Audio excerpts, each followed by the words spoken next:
बुधवार का दिन सभी देवी देवताओं में सबसे पहले पूजे जाने वाले भगवान गणेश को समर्पित होता है। बुधवार के दिन उपवास रखने का विशेष महत्व होता है क्योंकि बुधवार के देवता भगवान गणेश बुद्धि के देवता हैं। ऐसे में बुधवार के दिन व्रत रखने पर जीवन में सुख समृद्धि आती है और समय मंगलमय रहता है। ऐसी मान्यता है कि जो भी व्यक्ति बुधवार के दिन व्रत रखता है और पूरे दिन भगवान गणेश की साधना करता है, उस व्यक्ति के जीवन में कभी भी धन और धान्य की कमी नहीं होती है। बहुत समय पहले की बात, भानपुर नामक एक समृद्ध और सुंदर नगर में एक धनवान व्यक्ति रहता था, जिसका नाम था विशाल। भानपुर की सैर करने वाले इस नगर की भव्यता और समृद्धि की चर्चा दूर दूर तक करते थे। यह नगर चांदी की तरह चमकता था, जहाँ की गलियां फूलों से सजी रहती थीं और मंदिरों से भक्ति की सुगंध उठती थी। विशाल एक दयालु और उदार हृदय का व्यक्ति था, परंतु वह कभी कभी अपनी बुद्धि और तर्क पर अधिक भरोसा करता था, जिसके कारण वह परंपराओं को हल्के में ले लेता था। उसका विवाह नीलपुर नामक एक रमणीय नगर की सुंदर और गुणवती कन्या सौम्या से हुआ था। नीलपुर एक ऐसा स्थान था जहां नीले सरोवरों के किनारे बने मंदिरों में श्रद्धालु भगवान की आराधना करते थे और वहां की हवा में एक अलौकिक शांति समाई रहती थी।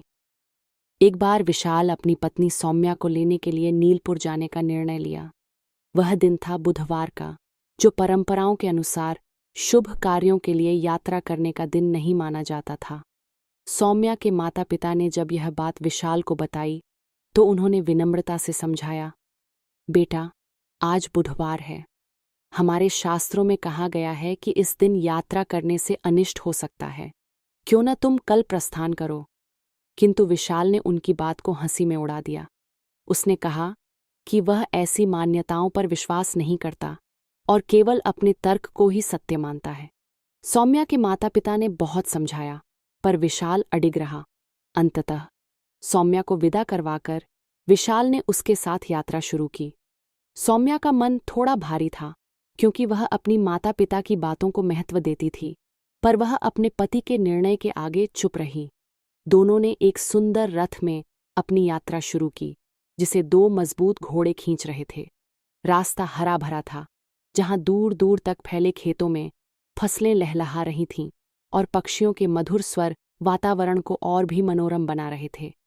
लेकिन कुछ ही दूरी तय करने के बाद एक जोरदार झटके के साथ रथ का एक पहिया टूट गया। रथ रुक गया और विशाल को समझ नहीं आया कि अब क्या किया जाए। उसने सौम्या को सांत्वना दी और कहा कि वे पैदल ही यात्रा पूरी करेंगे। सौम्या ने सहमति में सिर हिलाया और दोनों ने अपने गंतव्य की ओर कदम बढ़ाए। कुछ समय बाद सूरज की तपिश बढ़ने लगी और सौम्या को प्यास लगने लगी। उसकी आंखों में थकान और प्यास की बेचैनी साफ दिख रही थी। विशाल ने उसे एक विशाल बरगद के पेड़ की छांव में बैठने को कहा और स्वयं पास के किसी जलस्रोत की खोज में चला गया। वह मन ही मन सोच रहा था कि यह छोटी सी बाधा उसे नहीं रोक सकती। कुछ देर बाद जब वह एक कुएं से जल लेकर लौटा तो उसके पैरों तले जमीन खिसक गई। सौम्या के पास एक व्यक्ति बैठा था जो बिल्कुल विशाल जैसा दिखता था।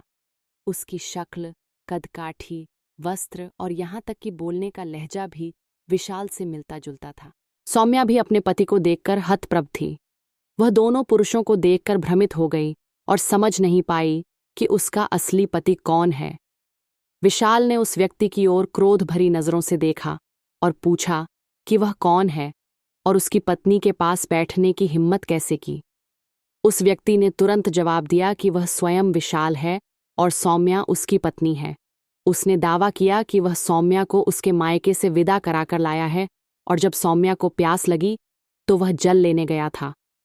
उसने यह भी कहा कि उसने सौम्या को जल पिला दिया है और अब यह दूसरा व्यक्ति जो उसकी पत्नी पर दावा कर रहा है, निश्चित ही कोई ठग या चोर है।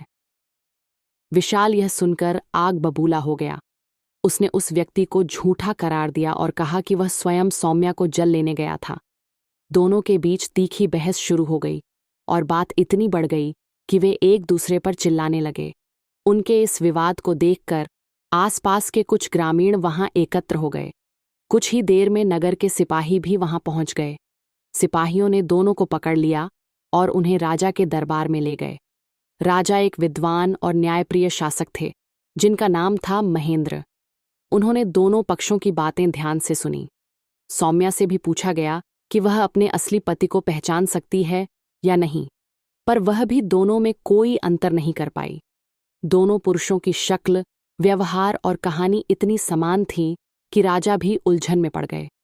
बहुत विचार करने के बाद भी राजा कोई निर्णय नहीं ले पाए। अंत में उन्होंने दोनों को कारागार में डालने का आदेश दिया, ताकि मामले की गहराई से जांच की जा सके। विशाल, जो असली था, यह सुनकर भयभीत हो उठा। उसे अपनी गलती का एहसास होने लगा। वह समझ गया कि बुधवार के दिन यात्रा करने का उसका निर्णय गलत था। तभी आकाश से एक दिव्य वाणी गूंजी, जो सभी को सुनाई दी। वाणी ने कहा, विशाल, तुमने सौम्या के माता पिता की सलाह को अनदेखा किया और बुधवार के दिन यात्रा शुरू की। यह सब भगवान बुद्धदेव के प्रकोप का परिणाम है। यह सुनकर विशाल का हृदय पश्चाताप से भर उठा। उसने कारागार में ही भगवान बुद्धदेव से प्रार्थना शुरू की। उसने कहा, हे भगवान बुद्धदेव, मुझसे बहुत बड़ी भूल हो गई। मैंने परंपराओं का अनादर किया और आपकी महत्ता को नहीं समझा। कृपया मुझे क्षमा करें। मैं वचन देता हूं कि भविष्य में कभी भी बुधवार के दिन यात्रा नहीं करूंगा और प्रत्येक बुधवार को आपका व्रत विधिपूर्वक करूंगा। विशाल की सच्ची प्रार्थना और पश्चाताप से भगवान बुद्धदेव प्रसन्न हो गए। तभी एक चमत्कार हुआ। वह दूसरा व्यक्ति, जो विशाल जैसा दिखता था, राजा के सामने से अचानक गायब हो गया। यह देखकर राजा, सौम्या और दरबार में मौजूद सभी लोग आश्चर्यचकित रह गए। राजा ने इसे भगवान बुद्धदेव की कृपा माना और विशाल को निर्दोष घोषित कर दिया। उन्होंने विशाल और सौम्या को सम्मान के साथ विदा किया। दोनों ने राजा का आभार व्यक्त किया और अपनी यात्रा फिर से शुरू की। कुछ दूर चलने पर उन्हें वही रथ मिला जिसमें वे यात्रा कर रहे थे। आश्चर्य की बात थी कि रथ का टूटा हुआ पहिया भी पूरी तरह ठीक हो चुका था, मानो कोई चमत्कार हुआ हो। दोनों उस रथ में सवार होकर भानपुर की ओर चल पड़े। रास्ते में सौम्या ने विशाल से कहा कि वह अब हर बुधवार को भगवान बुद्धदेव का व्रत रखेगी, ताकि उनके जीवन में सुख शांति बनी रहे। विशाल ने भी उसका साथ देने का वचन दिया। भानपुर पहुंचकर विशाल और सौम्या ने प्रत्येक बुधवार को भगवान बुद्धदेव का व्रत शुरू किया।